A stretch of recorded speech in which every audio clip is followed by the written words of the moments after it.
How to upgrade, downgrade an account in WHM. This demo assumes you've already logged in to WebHost Manager. Now let's learn how to upgrade or downgrade an account in WHM. Click the Account Functions link. Then click Upgrade Downgrade an account.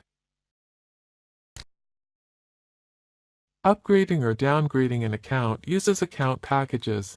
In other words, we're simply going to assign a different package to one of the accounts in WHM. Select the account you wish to upgrade. The account is currently set up as a Silver package as shown here.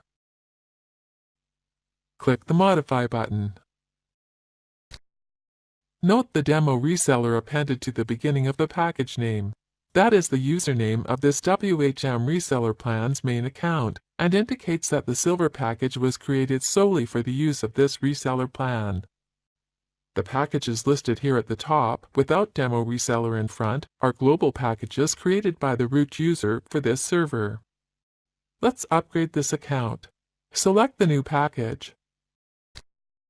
Then click the Upgrade Downgrade button. That's it. The account has been upgraded to the new package. This is the end of the tutorial. You now know how to upgrade or downgrade an account in WHM.